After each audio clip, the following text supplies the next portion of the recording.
On the eve of the wedding, my fiancé did not return with the custom diamond ring I had ordered, instead presenting me with a plain ring. A wedding ring need not be so ostentatious. This one, crafted by my own hands, holds greater significance.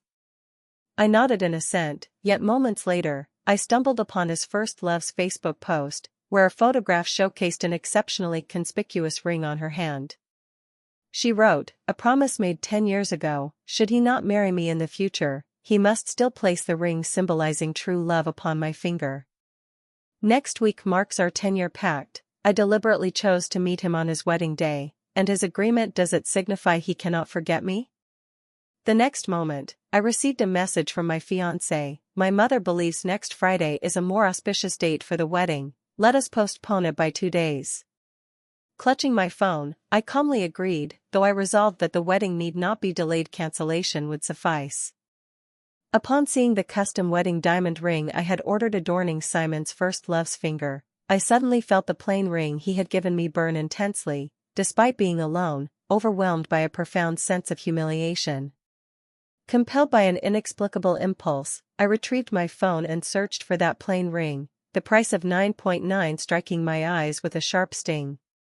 When Simon handed me this plain ring, he remarked, "A wedding ring need not be so extravagant. This one, made by my own hands, carries deeper meaning." Recalling how I cherished it as a treasure, I suddenly felt an urge to laugh. Surely, Simon must have found my blissful expression foolish then. In the update's photograph, the ring on Sunny's finger stood out starkly, complemented by an inestimably valuable sapphire necklace that gleamed brilliantly. She stated, "A promise from 10 years past, if he does not marry me in the future, he must still place the ring symbolizing true love on my finger." I captured a screenshot with an impassive face. She posted another Facebook update, "Next week is our 10-year anniversary. I intentionally chose his wedding day to meet him, and his acceptance, does it mean he still cannot forget me?" As expected, Simon sent me a message. Upon seeing it appear on my phone screen, I hesitated for a prolonged moment, reluctant to open it. Though I anticipated his words, I remained too apprehensive to open it, fearing that doing so would shatter my ability to feign ignorance. More dreadfully, I feared realizing that, over these 5 years, I alone had loved him in a humble and laughable manner. With a deep breath, my trembling hand opened the message. Simon wrote, "My mother says our birth charts are incompatible. Next Friday is more favorable for the wedding, so let us delay it by 2 days." A cold dampness spread across my cheeks. Touching them, I realized tears had fallen unnoticed. I finally understood how insignificant I was to Simon. Even a matter as consequential as marriage could be so casually disregarded by him. Reviewing our past conversations, I belatedly noticed how scant Simon's replies were, starkly contrasting with the chat records Sunny posted on Facebook. It became evident that Simon could initiate greetings of good morning and good night, express concern during weather changes, and willingly share amusing anecdotes or workplace woes with someone. I had once presumed Simon's delayed responses stemmed from a demanding work schedule. Now, it was clear his attention was wholly devoted to Sunny, with any spare moment for me a mere perfunctory gesture. Neither his heart nor his being belonged to me. I should not harbor excessive expectations. Simon sent another message, perhaps unaccustomed to my lack of instant reply. Numbly, I opened it. He wrote, "Inform the guest yourself, I'm busy with work, that's all for now." I accessed Sunny's Facebook and found a new photo update. Simon, eyes brimming with tenderness and affection, cooked for her, his face adorned with a relaxed, joyful smile. So, Simon too possessed such a gentle side. With a bitter smile, I suddenly found it all meaningless. The love I had upheld for 5 years was, it seemed, sustained solely by me. I opened my phone and calmly notified everyone of the wedding's cancellation. When asked why, I posted the screenshot on Facebook, blocked Simon's number, deleted his profile, and severed all connections across various platforms. After completing these actions, I felt a tinge of melancholy. I had gone to great lengths, as if Simon would search the world for me, though I knew full well he would not. When Simon entered the house, his face clouded with displeasure. He saw me packing and let out an almost imperceptible sigh of relief. He then approached with displeasure, standing before me, saying, "Lucy, why did you cancel the wedding? Do you not realize marriage is a significant matter?" Folding close, I replied calmly, "Didn't your mother say our birth charts are incompatible? That indicates we are ill-suited, so I cancelled the wedding." Simon grew anxious, his voice rising several pitches. "That won't do, you don't know what this wedding means to me." And Sonny, realizing his slip, he hastily corrected, "I struggled long to convince my mother to approve our marriage. Can you not be so willful? By the way, my mother has some reservations about you due to the birth chart issue. After marriage, refrain from acting like a spoiled heiress." Hearing Simon's self-assured words, I suddenly felt an urge to laugh. Only now did I realize that Simon had been manipulating me with words all along. Previously, my deep love for him had blinded me to believe everything he said was correct. Seeing my silence, Simon sighed. He reached to grasp me, but I noticed a distinct bite mark on his pale wrist, sending a wave of revulsion through me, prompting me to swiftly shake off his hand. Observing my reaction, Simon's face flushed with anger. Pointing at me furiously, he exclaimed, "Lucy, what exactly are you trying to do? We're about to marry, and you're still causing trouble." I produced my phone, displaying the Facebook screenshot before Simon. Upon discerning its contents, his expression briefly faltered, then he lunged to seize my phone. "How can you be so twisted as to spy on me? Sunny is merely childish, she adored this ring, so what's wrong with giving it to her? Besides, she's a celebrity needing jewelry to uphold her image, while you, with no need to work, hardly require it. Delete that Facebook post at once. If Sunny's career suffers, I won't let it go." Simon's anger escalated, culminating in a disappointed gaze. "Didn't you say sincerity matters most in a relationship? I made you a plain ring especially, what more do you want?" The mention of that plain ring ignited my fury. With a cold sneer, I hurled it at his face, saying, "Specially made? You mean specially bought online for 9.9 yuan, right?" Simon, unprepared for my discovery, was momentarily stunned. Then, in a fit of shame and rage, he attempted to grab my phone, only to be distracted by the luggage on the floor. Frowning deeply, he demanded, "Where are you going? The wedding is next week, and you're still planning to gallivant off somewhere. Have you any sense of womanly duty?" Pinching his brow in irritation, he added, "I don't want to argue with you."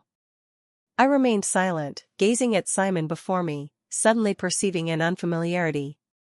Though his features remained as handsome as ever, I now felt I scarcely knew him. How had the youth who once captivated me transformed so utterly? I will forever recall the day I met Simon a sunlit afternoon, as he played basketball with friends, drenched in sweat on the court.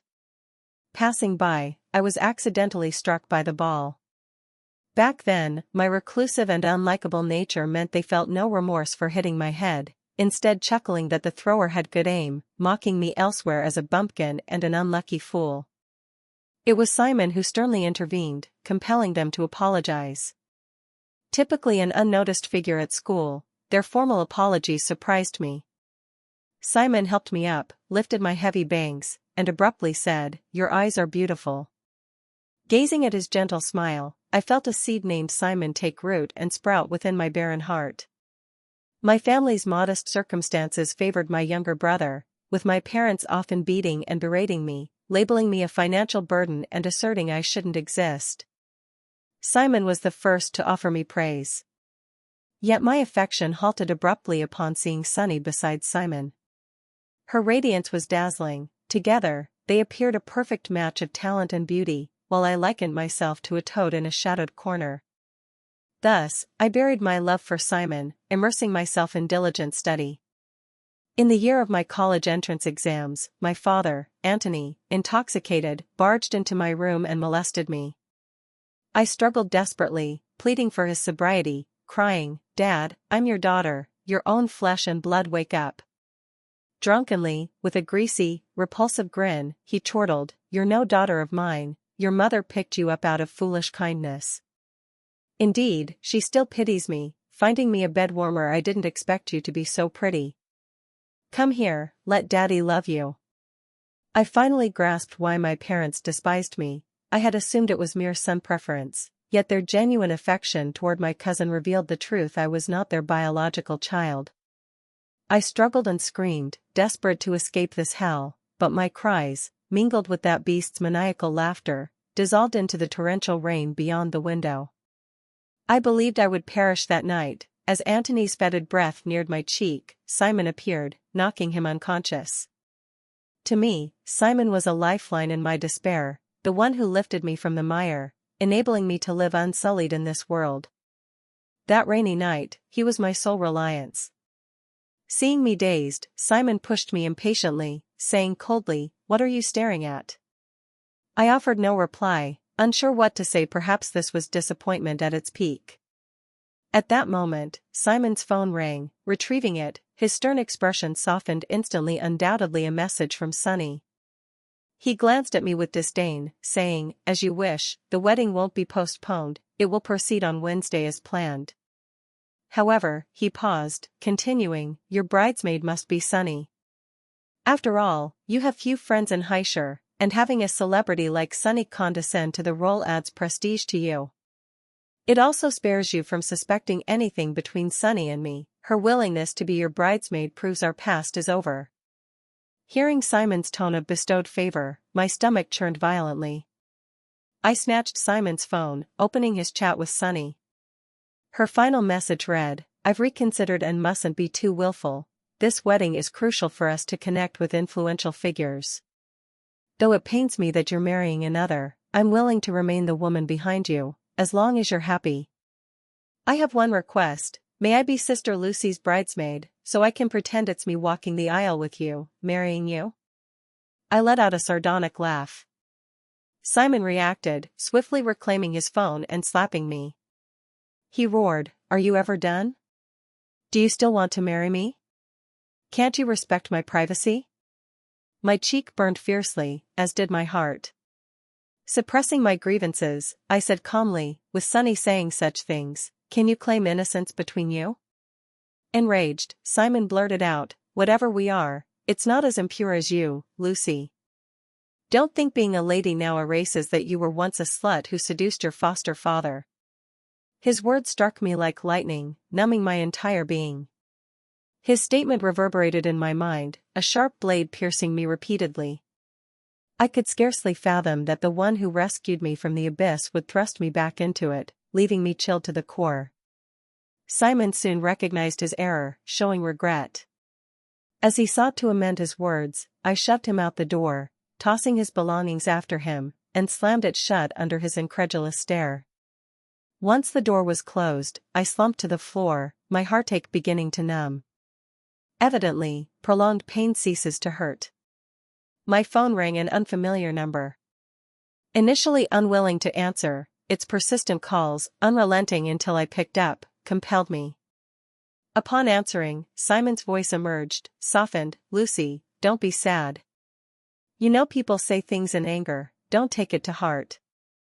I was upset only because you cancelled the wedding so abruptly.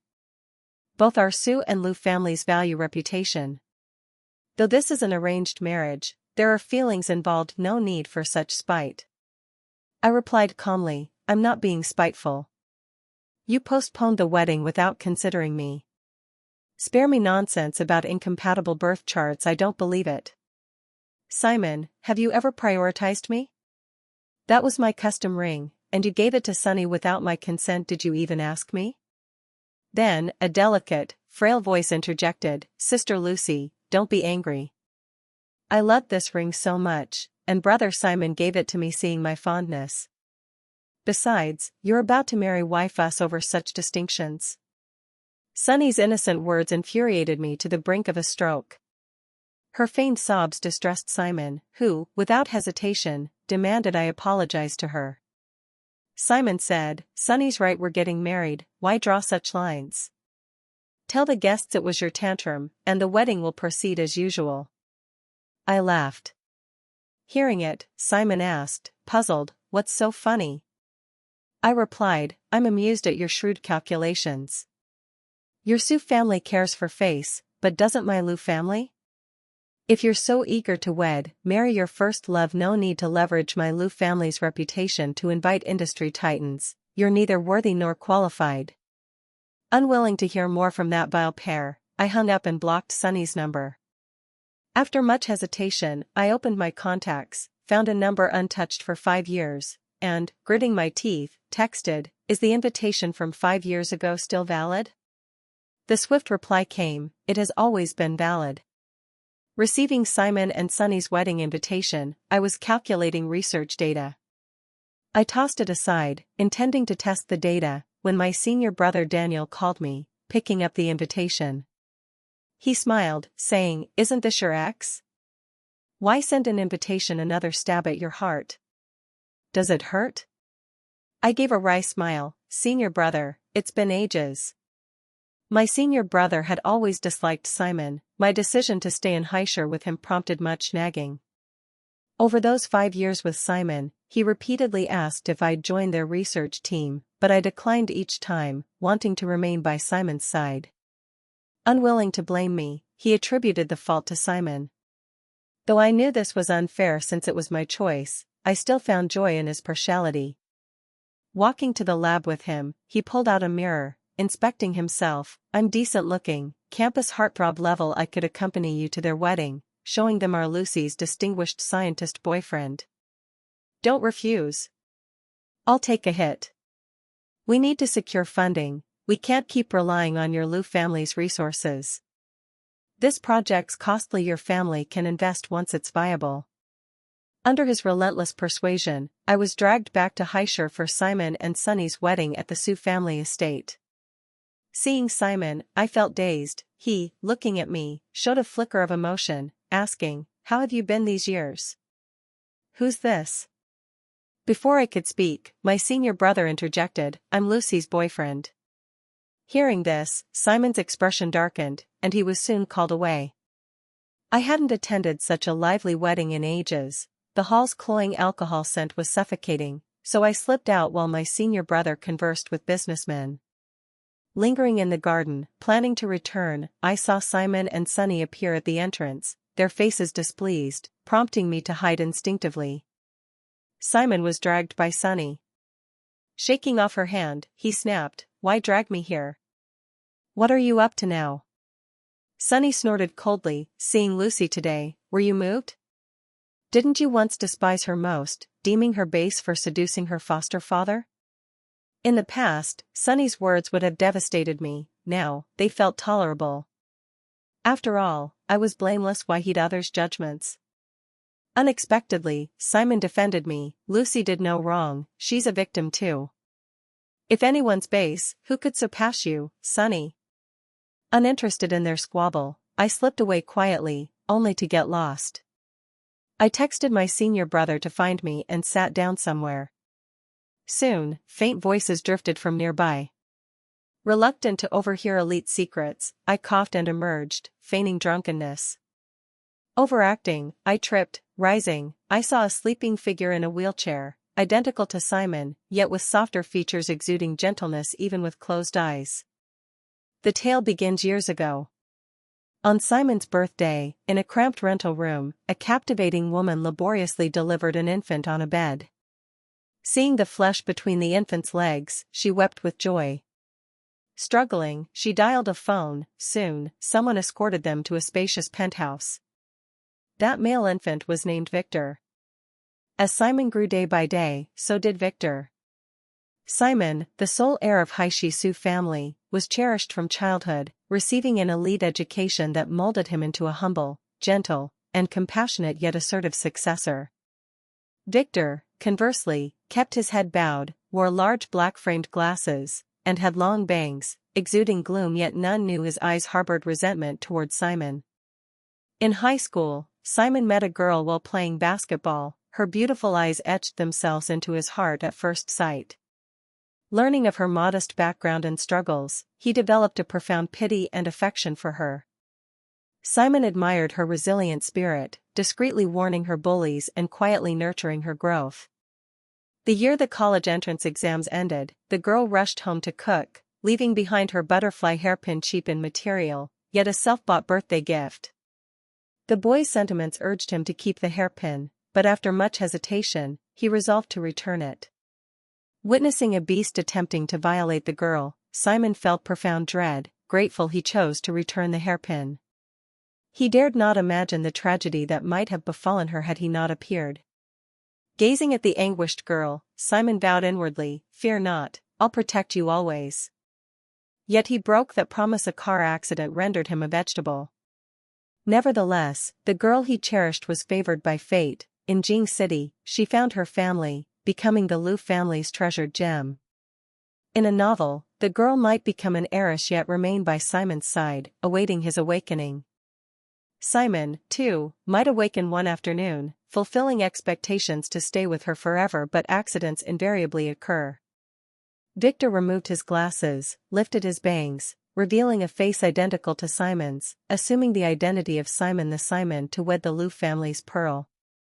For the Liu family's pearl would not marry a bastard, nor would the Su family forsake the chance to ally with the Liu family.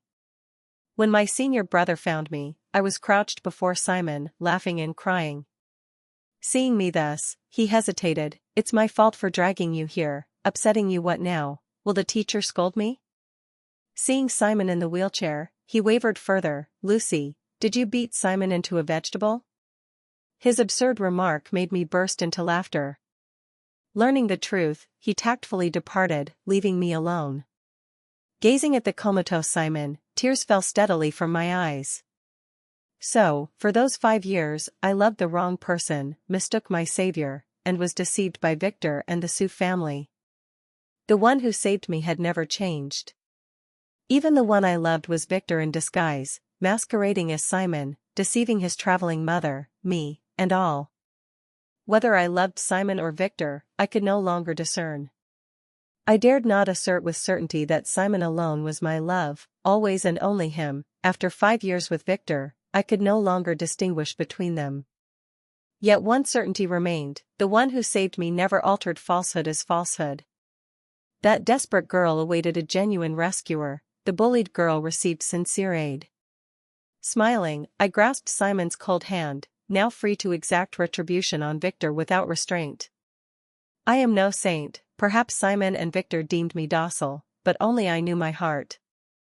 A devil lurks within me, tempting me nightly to slay those who harmed me, yet I will not transgress the law, neither before nor now. I must stay by Simon, awaiting his awakening to repay his years of aid.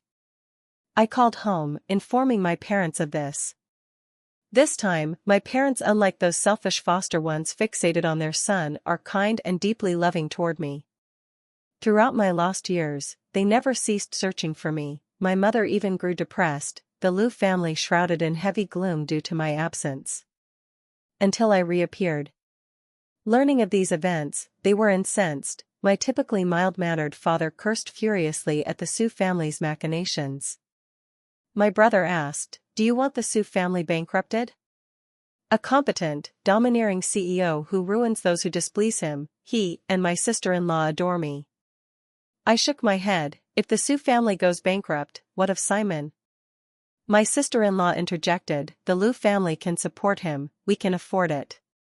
My brother grasped my intent. "You mean to hand the Su family to Simon? But he's a vegetable." Then he yelped someone had kicked him. Smiling gently, I listened to my family's concern over the phone, gazing at Simon. Hanging up, I whispered to Simon, "Look, Simon, I now have a loving family, don't worry." When Victor appeared before me, he bore a large bouquet of roses, gazing at me tenderly. "Lucy." Seeing Victor, my senior brother's face darkened instantly. Impatiently, he snapped, "Who are you calling so affectionately?" Noticing me cover my nose, Victor's eyes flashed with hurt. "Do you despise me so much now that my presence sickens you?" My senior brother rolled his eyes. "Fool, she's allergic to pollen." Hearing this, Victor sheepishly discarded the roses into the trash, his face etched with guilt. I asked him to fetch me water. He cast me a resentful glance before departing. Watching his retreating figure, Victor grumbled, "You always said I was your favorite. I never imagined you'd find a new boyfriend in just a few years." Hearing Victor, I couldn't help rolling my eyes. Stunned he'd say such a thing, I retorted sarcastically, have you no shame? When you flirted with Sunny behind my back, using my gemstone ring to please her, didn't your face ache? Now, rekindled with Sunny and married, what right have you to reproach me? After breaking up, must I mourn you? Why not drop dead yourself? My words left Victor speechless. After a long silence, he disapproved, why have you become so sharp-tongued? It's hardly ladylike, I don't like it. I rolled my eyes again, idiot. I finally grasped my senior brother's wisdom, don't reason with scoundrels, only cursing aloud clears the chest. He was indeed right. Loath to face Victor, I demanded, why are you here? He sighed, saying, Lucy, you've always been the one I liked, you just wouldn't hear my explanation back then. Sunny deceived me, claiming depression, so I neglected you. Can't you give me a chance to start anew? I stared at Victor steadily, fully aware the Liu family was pressuring him, he desperately needed aid to retain his heirship. Sunny could offer him no help, only I, the Liu family's heiress, could. But why should I? I posed this to Victor. After much hesitation, he said, I can divorce Sunny anytime. It's all that wretch Sunny scheming, otherwise, I wouldn't have fallen for it, marrying such a promiscuous woman. I merely smiled, listening to him vilify Sunny, then addressed someone behind him with a grin, did you hear that, Miss Sunny? At my words, Victor's face blanched instantly. My recent investigations revealed much, astonishingly, that Sunny genuinely loved Victor. I had assumed her devotion stemmed from his young master Simon persona. Sunny and Victor were each other's first loves, she was with him first, then, for his sake, relentlessly pursued Simon. Simon's car accident bore their fingerprints, she taught Victor verbal manipulation, fearing he'd fall for me with prolonged proximity. She frantically asserted her presence before me and stirred trouble with Victor, desperate for him to affirm he loved only her. Yet she overplayed her hand, unaware that Victor loved her only as Simon as Victor, he loved only himself. Observing Sunny's efforts for Victor's inheritance, I couldn't help but sigh. After our engagement ended, the Su family berated him, stripping much of his power. To secure clients for Victor, Sunny even slept with them, sacrificing money and body, only to earn a promiscuous label. I once harbored deep resentment, hating her intrusion between Victor and me, sparking our discord. Now, I pity her. Pitiful souls often have detestable flaws.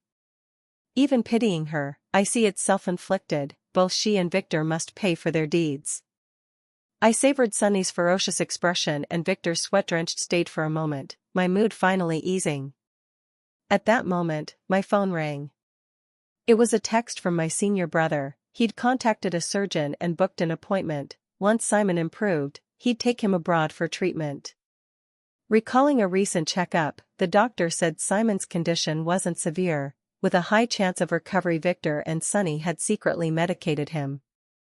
This worsened Simon's health. In a few more years, he'd die, leaving them unburdened, with Victor as the sole Simon of the Su family. Sunny and Victor deserve death, as do their Su family accomplices, they too should face punishment with them. I gazed at the evidence in my hand, eyes lowered. I won't let Simon's harmers prosper. I called my senior brother, I'll stay in Haishur for now, I'll return to Jing City once matters are resolved. Hanging up, I glanced back at Victor and Sunny. They'd begun fighting each other. Sunny kicked at Victor's groin, grimacing, he yanked her hair, slamming her head against the table repeatedly. Abruptly, Victor screamed during the struggle. Sunny slashed his face with a fork, embedding it deep in his eye. Victor was blinded, the facial wound, too deep, would scar. Concurrently, my submitted evidence prompted a swift police investigation. The Su family's power holders and shareholders, outwardly impeccable and upright, were filthier than most in secret. Mistresses were their mildest sin. Simon's father dabbled in embezzlement, drug trafficking, and prostitution, utterly depraved. The news unleashed an uproar. The youngest victim was 10, all cursed him a beast.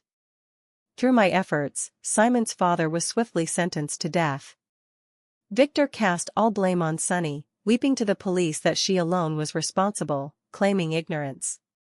My findings confirmed Sunny executed these acts, Victor uninvolved, enabling him to shift all guilt onto her. Sunny, stunned for a long while, gazed deeply at Victor, her smile akin to weeping. Lowering her head, she murmured, "It was all me, Victor knew nothing." I sighed, Victor exhaled in relief. Sunny hadn't fully relinquished him, she truly loved him. But was he worthy of it? When Sunny was imprisoned, I visited her. She'd aged abruptly, her jet black hair streaked with white. Seeing me as her visitor, she paused, then smiled mockingly. I still held hope, thinking it was Victor. She said, "Sorry." I didn't reply, only asked, "Was it worth it?" At this, Sunny's gaze grew hazy, pondering long. She then smiled, "For now, I think it was worth it. I don't know if I'll regret it in a year, 5, or 10. I knew Victor was vile, as am I, so I prepared for his betrayal. But when he did, it still hurt." I watched Sunny, silent for a time, then turned and left. On the day Simon's father was executed, I visited Simon at the sanatorium, encountering his mother, Mrs. Linda, in his ward. Seeing Mrs. Linda, I felt fear, a jumble of thoughts surging forth instantly. Dealing with Victor, Sunny, and the Sue family, I'd long worried would Simon, upon waking, blame me? I feared his reproach. Mrs. Linda greeted me with a smile. "You must be Miss Lucy, the one who sent my husband to his death." I managed a strained smile. She said nothing further, gazing tenderly at Simon on the bed for a long while before speaking. I knew of my husband and Victor's schemes but didn't know how to stop them. I dared not return home, fearing they'd suspect I'd seen through them and simply kill Simon. I was powerless, the Ming family is weak, surrounded by watchers. I didn't know whom to confide in. My husband wielded immense power. I could only endure. I interrupted, "You were the one praising me to Sunny, weren't you?" She looked guilty. "Sorry." I shook my head. "I should thank you, you made me aware." Before leaving, I asked, "When Simon wakes, will he blame me for his father's death?" She replied gently, "No, I know my son well. He felt nothing for his father, only feigning civility for my sake." I smiled and bid her farewell. 2 months later, as Simon went to the US for treatment, I received Victor's text en route back. Seeing him, I was somewhat surprised. He'd grown thin and dark, clad in a wrinkled suit, reeking sourly. Covering my nose, I asked what he wanted. Excitedly, he said, "I know you won't take me back.